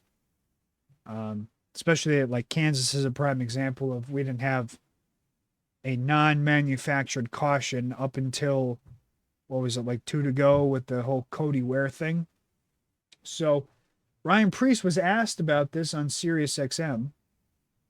Asked about the fact that this season there has only been 54 cautions, the fewest through 9 races since 2012, which saw 48.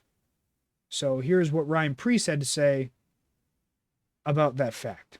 I think everybody's racing, not just throwing Hail Marys anymore. Every point matters. And I don't think you want to see guys wrecking on restarts and taking yourself out, in stage 1 or stage 2. Between that, I think there's a really big emphasis on pit crews not leaving wheels loose, because as you see, that could be a really, really catastrophic error to race teams. Losing your tire changer as well as your jackman or tire carrier. I'm not necessarily sure how that goes, but there's just a lot more emphasis on not making mistakes right now. And I'm a fan of it. I like it. And I thought it allows the race to naturally play out how it should, especially on these tires. Like, if you get a 20 lap green flag run, you're not going to see the fall off that they potentially have. And I don't want to say I want to see races without stages, but it would be interesting to see how they would play out with the tires that we have, and kind of how that all goes, of guys, how long they'd want to stay out or not stay out. Now I don't agree with the whole, well, I wouldn't want to see the racing without stages. I don't want to see cautions, manufactured cautions at all. I really don't. I think that manufactured cautions are still a blight on the sport itself. It's another one of those NASCAR the tower getting too involved in the sport, not just allowing the race to play out naturally. I hate it. I loved when NASCAR for a brief period of time went to no cautions at the stage breaks for the road courses, and I wish they would have just adopted that to every race and kept it, because to me, fine, if you want to award points to drivers after a certain amount of laps, that's okay, but manufacturing a caution to force close racing, to me, I still don't like that. I still hate that fact, because if somebody's good enough and they earn a 5, 6, 7 second lead, then they earn the 5, 6, 7 second lead. There's no amount of points, to me, that you can do to make up for that. Not to mention the fact that, okay, the stage breaks, we award 10 points to first, 9 to second, and so on until 10th place. But oh, by the way, that 11th place guy doesn't get any points. 11th on back doesn't get any points for the stage breaks. So then when it comes to anybody who is 11th on back, then it really doesn't make any sense. Like the gap that they made, there's no award for them at all. The gap that 11th got to 12th, it might be 5 seconds there in a single stage, and yet that advantage that he gained over 12th is now erased. And for what? He doesn't get any points. So I understand that now, because it's been around for 9 years, which is, it is so sad to say that stage racing has now been around for 9 years. That it's almost just, it's indoctrinated itself into the sport. I mean, it's sad. It's another one of those, there's so many things about the sport now that have been added in. This is why I say, the chase is only one small step in the right direction. It's not a saving grace. There's still a lot of problems within the sport. I mean, there's so many things, not just within the car, but within the rules itself and the way that we play these races out that are still not correct. And stage racing is still one of them. I've never liked stage racing. I never will. I think it is stupid. I think it is a forcing of trying to manufacture excitement when there isn't needed for that. There is no need for that. Allowing excitement to naturally happen, or better yet, just allowing somebody who is great to be great and be awarded for their greatness, as far as, yes, I am so good that I'm 8 seconds faster at the end of a run than second place, so therefore I open up an 8-second gap on him by the end of a run, should not be erased for the simple fact of we need to manufacture excitement. It's not needed. So when it comes to the idea of like, oh, we're not having as many cautions, that's fine. I'm totally fine with that. Because number one, the races go by faster. So all those people out there who, oh, I don't have the attention span to sit for 3.5 hours. Well, there you go. The races are now shorter. And with that comes, hey, the idea that if you make one mistake, a caution isn't always going to save you. It's not a guarantee that we're going to get another caution in 20 laps because guys are being more careful. Now you're only guaranteed the 2 cautions in a race. So if you make a mistake in that third stage, there's a chance that we could just go green to the end. Because again, guys are being careful over the fact that, hey, before, the only thing that mattered was wins. We can talk about, oh, well, points mattered. Guys still pointed their way into the playoffs. Points didn't fucking mean anything. When the playoffs were around, points literally meant nothing. Go watch Emp Lemon's video. He explains it perfectly. Points didn't mean a fucking thing. The only thing that mattered was wins. So, at the end of the day, now with the new change in points, it's a nice step in the right direction because now, with the chase, the points actually do matter. So now, finishing 12th versus taking a chance and then finishing 20th, it actually hurts you. It actually matters. So I'm happy with it. As an actual NASCAR fan, I'm happy with it. And like I say, it's a very small step in the right direction. We still got a long ways to go to fix a lot of the issues, but it's a small step in the right direction. I wanted to talk about this one last thing, and then we'll get into the top 10 and wrap up the weekend here. I wasn't sure if I was going to talk about this, but there was an incident, non-NASCAR related, that happened this past weekend. I'm gonna read out this whole tweet. So for anybody who doesn't know, Port Royal Speedway is a racetrack that holds obviously local short track racing. And there was a incident, according to them, almost over a week ago. Now, I didn't see this until after the podcast that I did last week, so I'm very late to this. But also the suspension was only 4 days ago. So here's the tweet. This is from Port Royal Speedway's account. They say that there's a disciplinary action taken regarding the 4/18/26 event at Port Royal Speedway. The tweet says, Port Royal Speedway officials, in conjunction with PA Sprint Series, have announced disciplinary action following the events that took place during the Victory Lane ceremonies at Saturday night's racing program on April 18th. Following the PA Sprint Series feature at Port Royal Speedway on Saturday, April 18th, driver Nick Swigart used inappropriate language during his Victory Lane. Also, by the way, I apologize if I got that last name wrong. I apologize.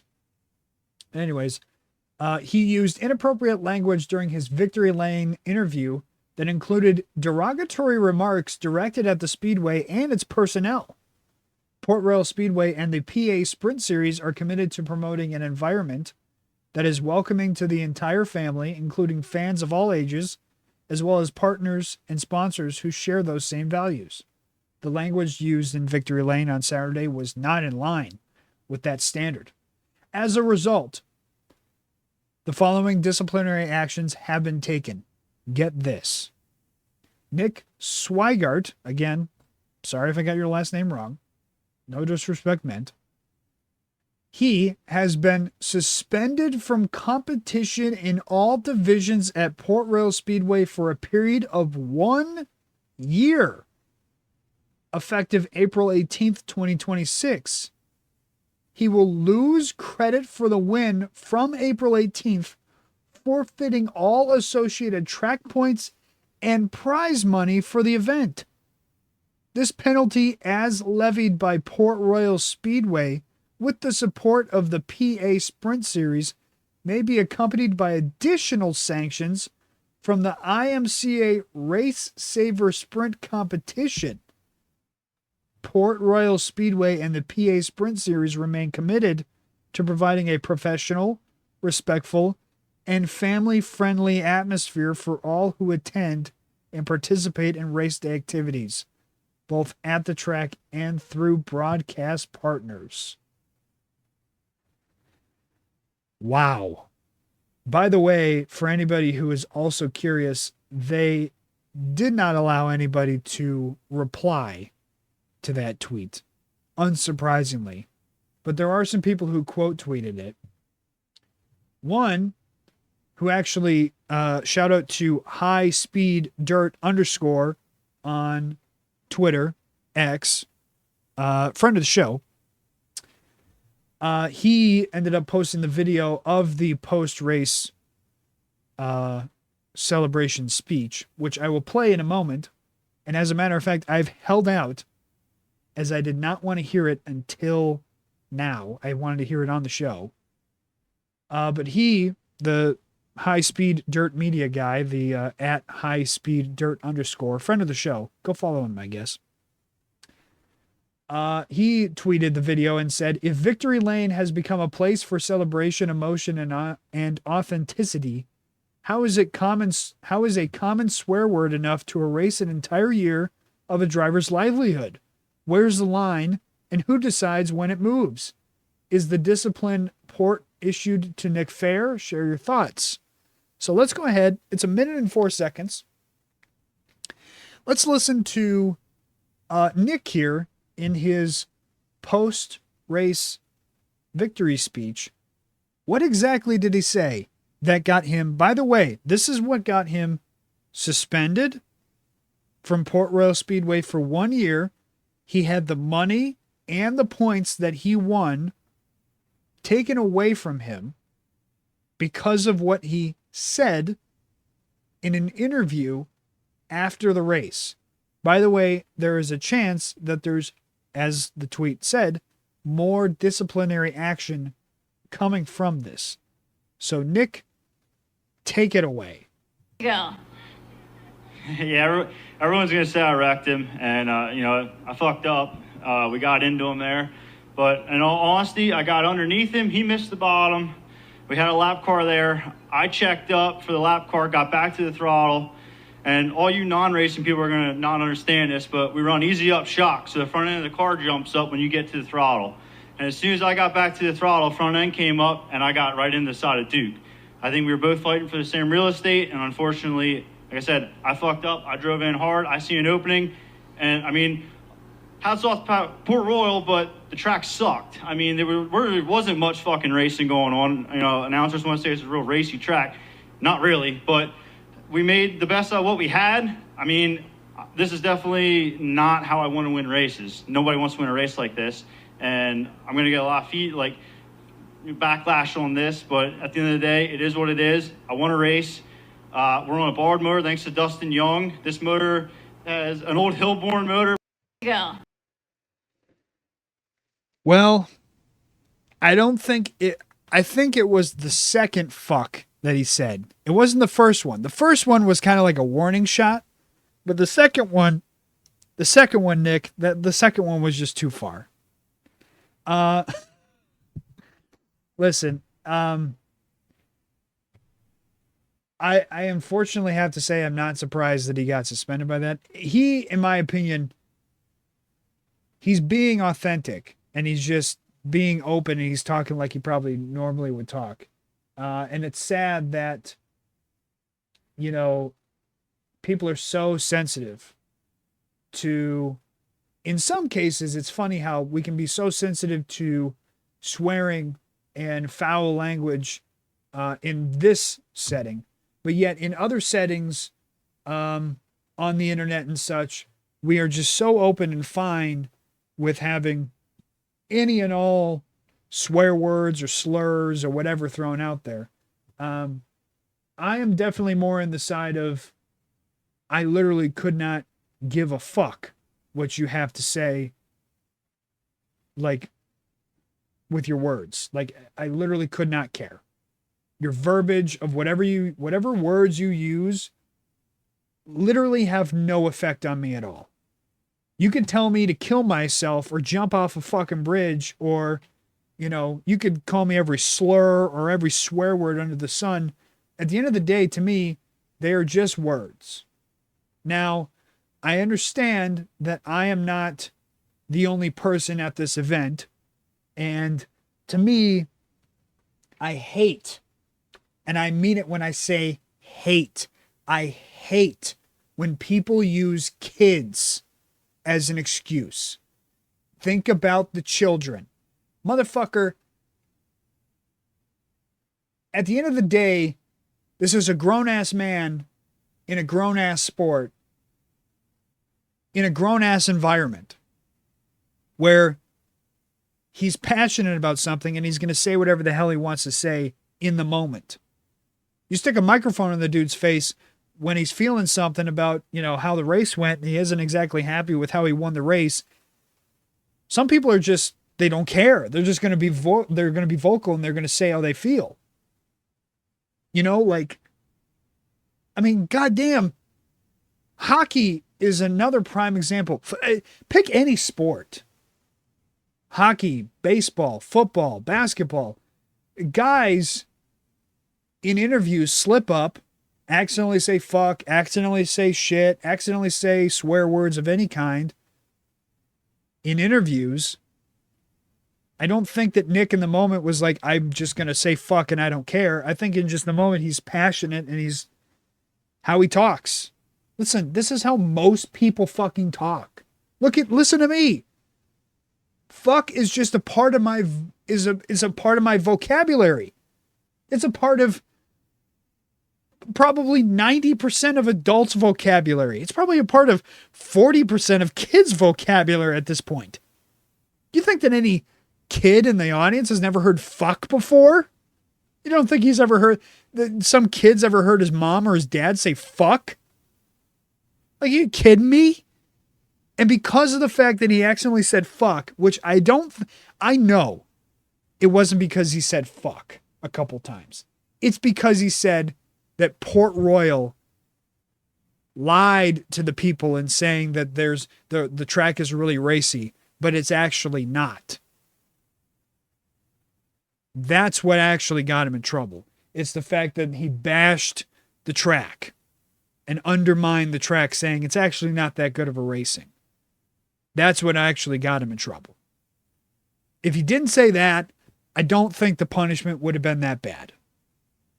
I really don't. I don't think he would have had his win taken away. I don't think he would have had the money taken away. I don't think he would have had the points taken away. And I don't think he would have been suspended for a year.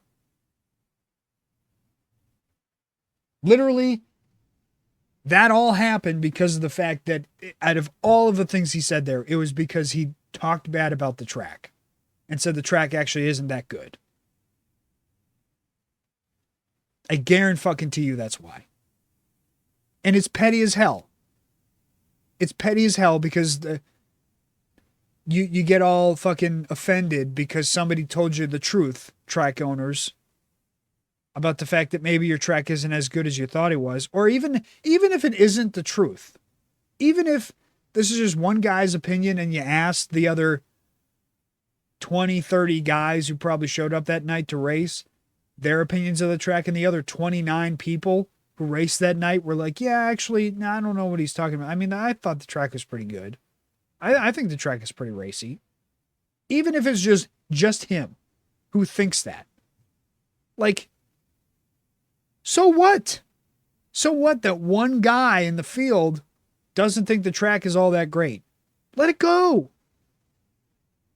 Like, who cares? it's a bad look because he went out and said that the track isn't very good. Well, even if it's a bad look, I don't know. I don't think he went out there and said it without maybe saying something beforehand like, hey, nobody goes out and says something like that in that type of an environment if they don't have a problem with you. Like if I had no issue with you at all, and I just randomly out of nowhere just called you out on some flaw that you had in some interview in front of couple hundred some people. And I literally have no issue with you whatsoever. Then yeah, that would make no fucking sense and I'd look like an asshole. But if you and I had a conversation and you were a total piece of shit to me and blew me off about something that I tried to address with you one-on-one, then yeah, maybe I'd be more willing to just say your flaw out loud to a couple hundred people who will listen and not care. So no, I don't think that he's in the wrong here as far as, I think probably there's a reason why he said it in the way that he said it.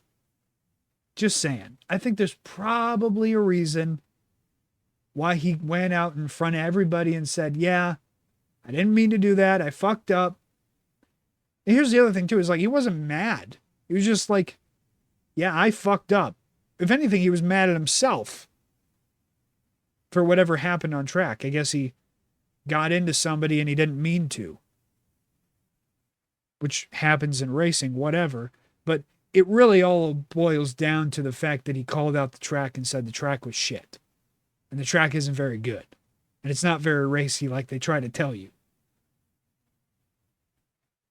So, I feel bad for Nick. I really do.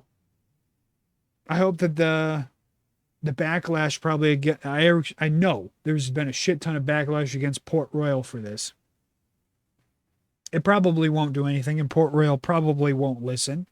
And they'll stick to their guns if they haven't already stuck to their guns. But I hope that, he doesn't get hurt too bad for this. I really do. I mean, the guy is just being honest. You know what I mean? At the end of the day, he's just being honest, and he's not... he said a swear word. Like, let it go. Grow up. Like I said, go to any and every sporting event. Anybody who goes to any single NHL, NBA, NFL, MLB game is going to hear a swear word at some point, either by one of the players on the field or even one of the fans in the stands. It's just a part of people's vocabulary to say the word fuck. So yeah, I'll say it. Fuck Port Royal. All right. Well, that covers all the news. Let's go ahead and dive into my top 10. Funny enough, I didn't really even actually make a top 10 for this week. I didn't write my top 10 down. I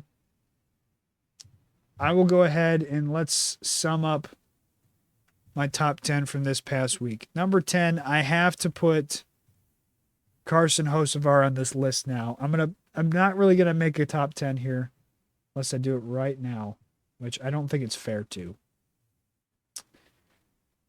So maybe I'll skip in the top 10 this week, actually.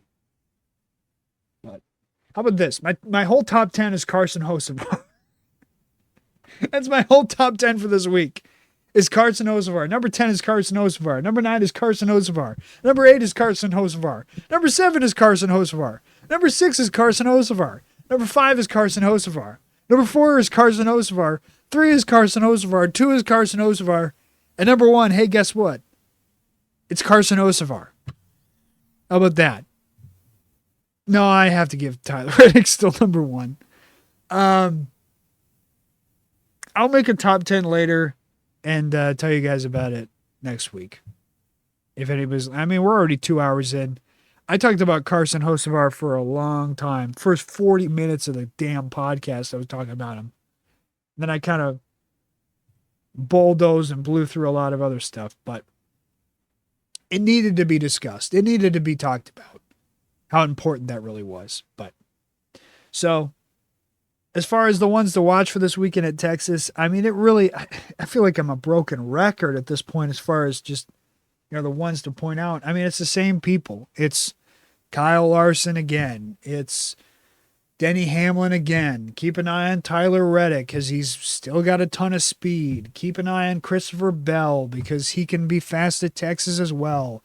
Toyotas as a whole are fast, so keep an eye on Chase Briscoe as well. If he can stop making mistakes on pit road and other dumb mistakes, he'll be just fine, and he'll probably get himself a win. Like, it's the same people. So I think the only one I would say maybe, as far as an underdog to keep an eye on, by the way, I will say this. Two people. One, Ryan Preece. I've talked about him the last how many weeks. I know it's a super speedway race, so it's like whatever. But he did win a stage in stage one at Talladega here this past weekend. Plus, he's shown speed, these last how many weeks. And you'd think that, like, old Texas, that doesn't really play into his hands. Well, at last how many races that we've gone to where he's finished just outside the top 10 or in the top 10, I felt like this doesn't play into Ryan Preece's hands at all. And yet somehow he keeps finding his way to find speed. So out of everybody in the RFK camp that has actually found race-winning speed and led a lot of laps and been up front a lot, Ryan is the only one who hasn't. So maybe this is Ryan Preece's time to find himself good top 5 speed. Maybe not race-winning speed. That's why he's an underdog, but top 5 speed. And the other one I'm going to say is Ross Chastain. They are... Trackhouse, without a shadow of a doubt, is slow, is off, and this is a real long shot.